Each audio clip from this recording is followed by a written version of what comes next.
Guadalupe Nieto Caballero, que vai intervir tamén telemáticamente, é doctora en Lenguas e Culturas pola Universidade de Extremadura e ten actualmente un contrato postdoctoral, non?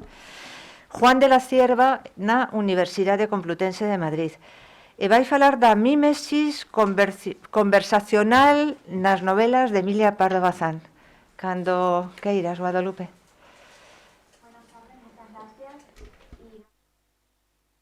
Poner en pie este congreso y por permitirnos la modalidad virtual para quienes no hemos podido desplazarnos hasta Galicia. Voy a compartir pantalla, creo que se ve bien. A ver. Ahora. Bueno, en esta comunicación titulada, como ven, Mímesis conversacional en las novelas de Emilia Pardo Bazán, un enfoque de corpus, presento una propuesta metodológica para la localización y el estudio de segmentos de texto que ayuden a configurar la oralidad de los personajes que pueblan los universos ficticios de doña Emilia Pardo Bazán. El estudio se ha llevado a cabo utilizando un enfoque de corpus que permite trabajar con cantidades de texto inasumibles para enfoques tradicionales. En concreto, hemos utilizado un corpus formado por 20 novelas de doña Emilia con una extensión aproximada de 1,3 millones de palabras. Este enfoque de corpus nos ha permitido identificar patrones textuales que se utilizan exclusivamente para representar el habla de los personajes en construcciones de estilo directo. Además de una metodología para identificar ejemplos, en esta comunicación también nos detendremos en el análisis de algunos casos concretos que servirán para demostrar cómo esos patrones que configuran la oralidad no solo dotan de naturalidad y autenticidad la representación del habla de los personajes de las novelas, sino que también contribuyen a definir las relaciones interpersonales entre estos en términos similares en distintas novelas. Podríamos decir, por tanto, que el propósito de esta comunicación es doble. De un lado, nos proponemos investigar la existencia de patrones textuales en los que se apoya Pardo Bazán para reflejar el componente oral más allá de los recursos habitualmente mencionados y analizados por la crítica especializada, dialectos, jergas, el uso de idiolectos para singularizar a personajes, etc. Y de otro lado, a través del análisis de ejemplos concretos, intentaremos demostrar cómo estos hábitos que crean sensación de naturalidad y verosimilitud pueden, además, ser estilísticamente relevantes en la configuración de las relaciones interpersonales de los protagonistas de las historias. Tanto la metodología para la localización de ejemplos como la propuesta de estudio que presentamos pretenden, en suma, consolidar un punto de partida desde el que poder explorar la representación de la oralidad en la obra de Pardo Bazán y, por qué no, en la novela decimonónica en general. Conviene detenerse, antes de pasar a aspectos concretos sobre metodologías o el análisis mismo, en que la representación de la lengua oral en el texto literario es y no es como la lengua oral.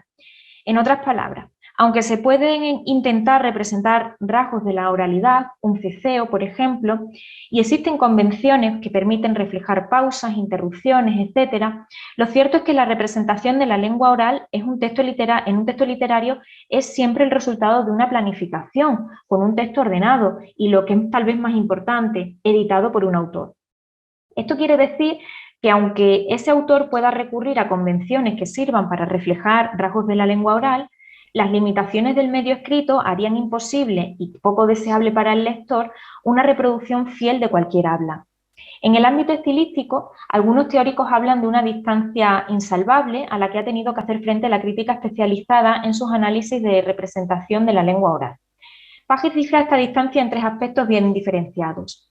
En primer lugar, resulta imposible representar el componente fonológico del habla en el medio escrito. En segundo lugar, la lengua oral depende de un contexto situacional que solo puede ser recreado parcialmente mediante descripciones. Y finalmente, las características propias de la comunicación oral, como los silencios, las inconsistencias gramaticales, las oraciones incompletas, etc., serían inaceptables en un texto ordenado y editado por un autor en el medio escrito, aunque a veces los autores recurran deliberadamente a la representación de estos aspectos con fines literarios concretos. La cuestión al investigar la representación de la oralidad en el texto literario, por tanto, no debe ser cómo de similares son la lengua oral real y la de un texto literario, pues evidentemente son diferentes, sino cómo la lengua oral de un texto literario es capaz de producir sensación de realismo y naturalidad. Por lo tanto, en nuestros análisis no debemos buscar representaciones del habla que se asemejen a una transcripción fonética, sino convenciones y hábitos que contribuyan a crear una sensación de verosimilitud.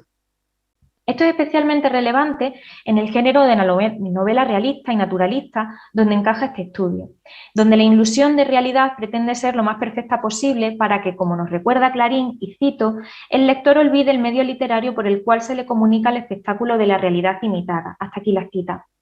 El propio Clarín reflexiona sobre la representación de la lengua oral en el texto literario, en el que se expresa en términos similares a los que acabamos de comentar, al apuntar que debe buscarse, y vuelvo a abrir cita, con inteligencia y ardor el punto de intersección en que comuniquen el habla común, espontáneo, natural y las formas literarias de las que no es posible prescindir tampoco el libro que aspire a vivir algún tiempo. Hasta aquí la cita.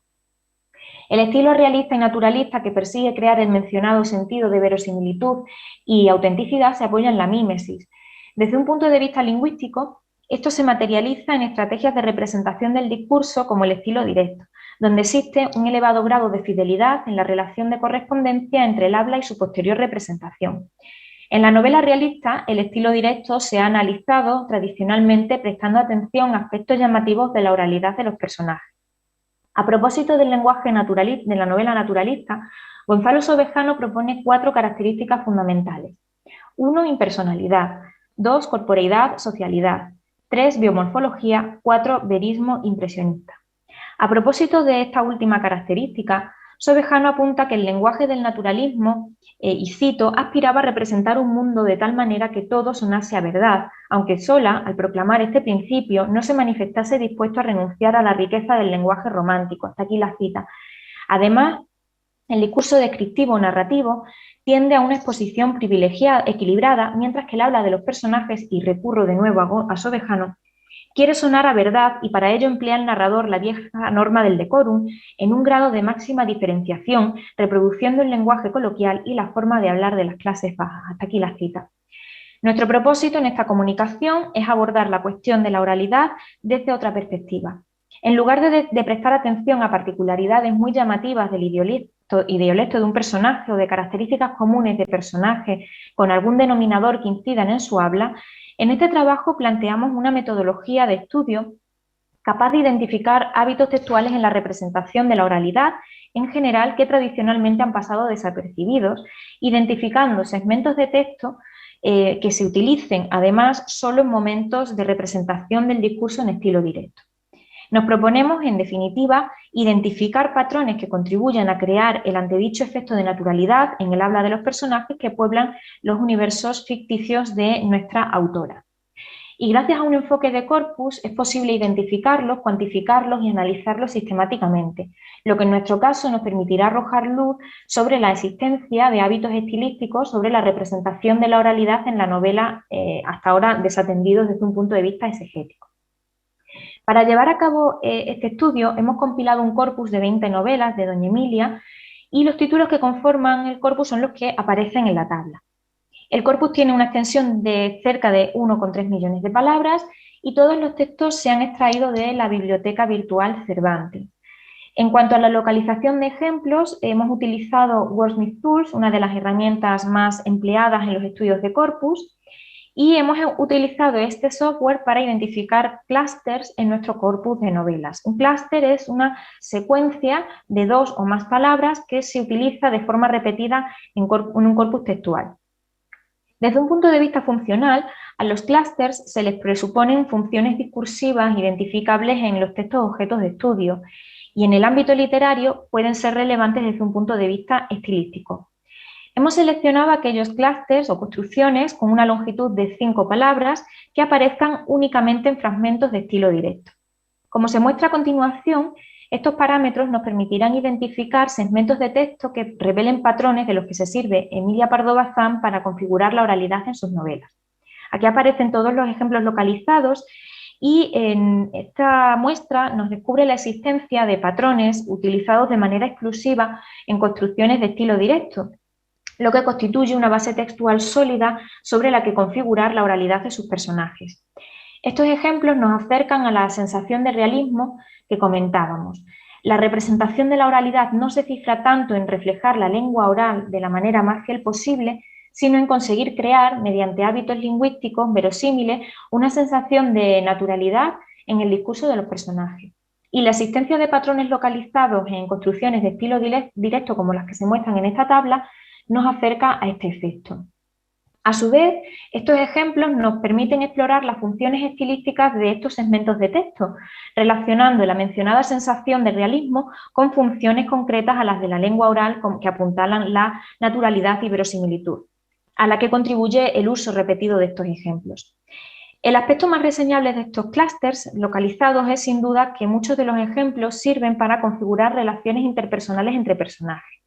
Esto se ve reflejado en el uso habitual de formas de pronombres de primera y segunda persona, por ejemplo, no me da la gana, me parece a mí que, ya te he dicho que, a ti qué te importa, o ejemplos que contienen formas verbales en primera o segunda persona del singular. Estoy seguro de que no, y no lo digo porque has de saber qué.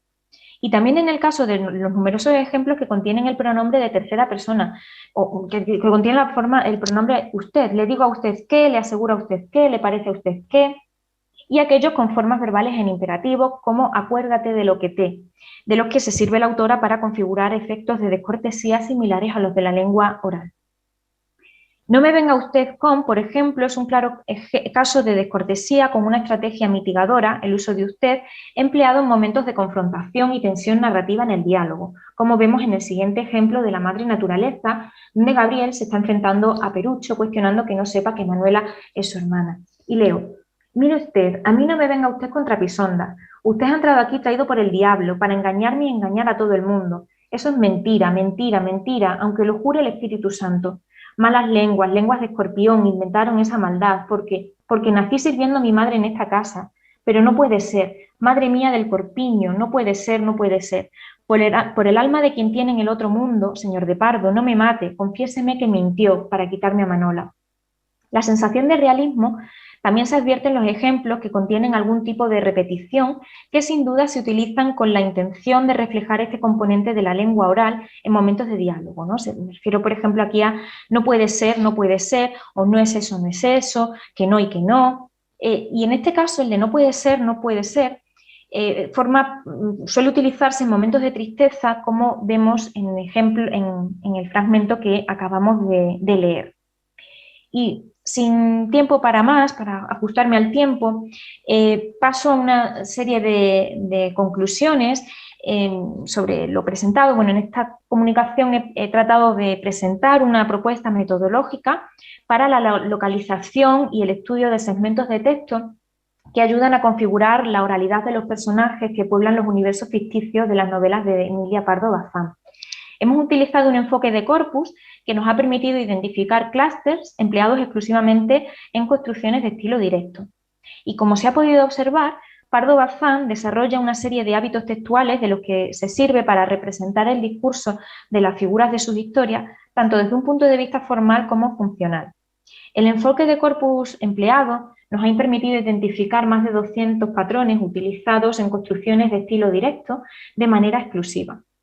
Además de localizar y cuantificar estas construcciones, el enfoque de corpus nos ha permitido analizar sistemáticamente el uso que los autores hacen de ellas.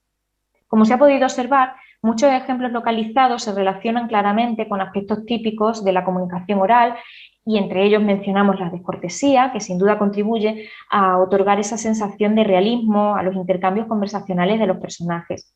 Tal es el ejemplo de no me venga usted con. Esta sensación de realismo también se advierte en ejemplos donde se imitan características de la lengua oral, como la repetición, que aportan naturalidad y verosimilitud al habla de los personajes. Es el caso de no puede ser, no puede.